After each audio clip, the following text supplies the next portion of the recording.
Giannis may not ever have to put on a Bucks jersey again to go down as the best player in Milwaukee's franchise history. With all due respect to Kareem Abdul-Jabbar, take a look at just some of the categories that Giannis is the all-time Bucks leader in. Giannis is only on the brink of joining Kevin Garnett as the only players in league history to be the franchise record holder in points, rebounds, assists, steals, and blocks. Like Kevin Garnett, Giannis seems like he genuinely wants to make things work out there in Milwaukee. However, unlike KG, he's already won a title. So, Mark, does Giannis have a path to win a second championship with Milwaukee as it stands right now? No. This team is not good enough. They don't have the point guard needed to get to that championship level. Miles Turner is fantastic. Even with the East kind of being depleted from an injury standpoint, just overall talent, no. I could see this maybe second round at best. Yeah, I mean, they've been second round at best for a little while here. But I think in all of those playoff series, they had key injuries. And I'm not willing to write them off yet. I don't think they're going to be favored over the Knicks or the Cavs or any other teams. And probably not even the Hawks or the Magic, right? But would it shock me if they popped up to the 3 seed? No, because they got that man right there. And as long as he still says that he wants to be in Milwaukee and he's on the team, I'm not picking against him. And I think guys like Kyle Kuzma, he's going to be better. He needs to learn how to space and get open for Giannis. It's hard to learn especially in the middle of the year, how to play with Giannis. He had to do that with LeBron. LeBron's a little different animal than playing with Giannis, right? But I think Miles Turner is a great addition, and especially in that East. Especially in the East where so many injuries are affecting. I don't know. That looks limited to me. At the top of the. I mean, isn't he like the best two-way player in the game? Yeah. Like, isn't that supposed to mean something in your prime? Only a few years removed from a 50-point game in the clincher in the NBA Finals. If Giannis is who we all think he is, they should be in the conversation. I'm with Ramona on this one. And we saw Miami Heat get to the finals, the 8th seed a couple years ago. Obviously, the Pacers, no one had them go to the finals next year.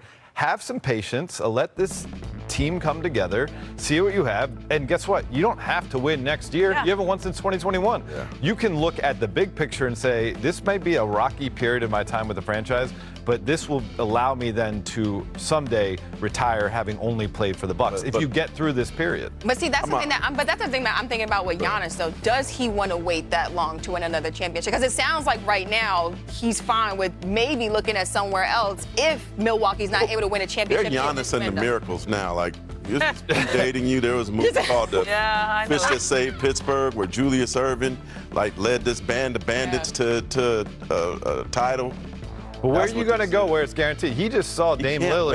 Dame Lillard just left the one place he'd ever known. Okay, no, I agree with that. And they didn't win, right? So it's not that easy to go somewhere else and expect to win. Leave.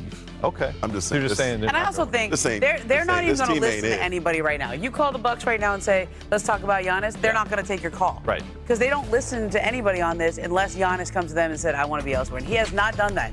Everything he has said all summer long has been showing that his heart is still in Milwaukee. It seems like he wants to give this another chance. Now, he's obviously evaluating. Shams has reported this at the beginning of the summer and at the end of the summer. And the fact that he's still evaluating at the end of the summer is something to me. Yeah. But Dame wasn't replaced. But think about anybody who trades for Giannis, or if this ever gets to that point, you're going to have to give up so much to get him. I mean, the return for a player like that would be astronomical. To the point where what team would he even be joining? That's my point. That's the other thing, is finding out where he would go, where he would fit in terms of what would be left to give up. Exactly, who's willing to give up those assets. Well, Giannis is across the Atlantic preparing for EuroBasket, and so is Luka Doncic, back overseas and getting ready for Slovenia's first prep game against Germany on Friday. So, Dave, what can you tell us about Luka's plans while he's playing for Slovenia? Yeah, I mean, I spoke to a person in his camp yesterday, and she told me that, listen, he's going to be playing on Friday against Germany. It's an exhibition, though, and it's his first 5-on-5 basketball since late April. So you're not talking about a full minutes load for him. And then they play a couple days later in Germany. Most likely, Luka will not play in that game. He may accompany the team to Germany for the team building aspect and go on the trip, but you'll see him in Ljubljana playing on Friday against Germany. And it's a ramp-up process, right? He's got the new body, great, but he hasn't been playing basketball to get the new body. body, and so don't throw the full workload right away. But come the games that matter, you're going to see him playing full minutes. And so Dave mentioned a new body, Ramona. So what do you want to see from Luka in this new body? Listen, he's really good at using his big body to create space. And so I want to see how skinny Luka plays. Like, there's less of him to throw the shoulder and to create space for his defenders. He has not relied on speed or athleticism to get by people. He's relied on positioning. So this is a great thing that he's in shape like this. This is great that he has gotten himself in to look like this, to put all the discipline in. But is it going to change his game a little bit? Is he going to be a little sprier on the defensive end of the court? Yeah, Can he bully guys like that? It's going to be interesting to see Ramona, him. what you said about the size, I was really intrigued by that. So I reached out to Anthony Randolph, basically Luka's old teammate for Real Madrid, who played with him his last season at Real Madrid when he was at this weight. And he pointed out to me, he's like, look, EuroBasket, the Spanish league is much more physical than it is in the NBA. And he was able to play at that weight and that size, that lighter size, and still be physical and implement his game. So according to Anthony Randolph, he thinks he's going to be just fine. And look at this picture. I wanted to show this picture from the draft.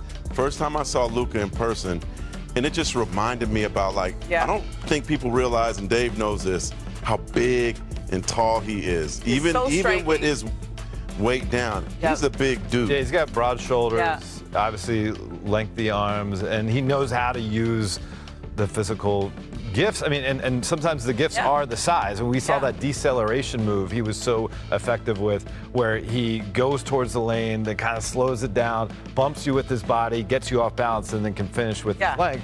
Will he still have that move? But guess what? If he doesn't have that move, he's going to have other things. Because we know he always has different tricks to his. Maybe it's more dunks, right? Yeah, maybe, because now he can get up a little bit higher. Yeah, and clearly he didn't just lose weight. He lost weight and gained muscle. And he has 2 healthy calves now. You couldn't dunk with a calf strain last season. He's going to be a problem. Yeah, no, I'm really interested, Ramona, in just seeing how he does play, just being a little bit more slimmed down, more of an athletic build out there on the floor. Just how much of a Is he going to be crossing guys up now, Dave? You know what? He does cross guys up. It's usually to cross them up and take a step back. Right. Will he cross them up and go towards the cup is the question, Yeah, no, I'm interested to see how that shakes out for Luka Doncic this season in terms of just his new body and him being able to move around just a little bit more, maybe on the defensive end. Maybe we'll see that, Dave. I mean, JJ Redick, Your lip says he is. He's very happy right now to hear that, Hopefully. Move your feet better now. Still more coming up here on NBA Today. Chef Curry seasons. Well, today is his 24th birthday, hence the music right there. So let's celebrate by going top of the top, the best moments from his 5 years in the NBA.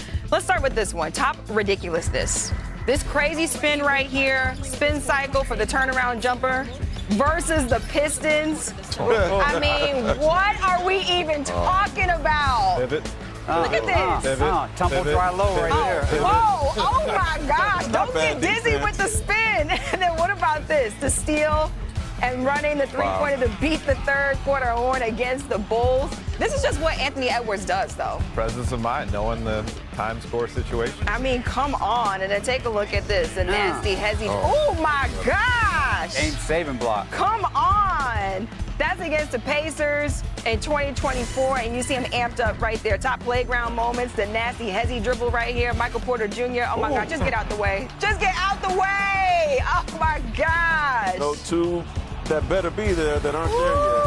Ooh, man. And then how about some superstar silencers? Here is Cook's AD on the perimeter, hits the jumper.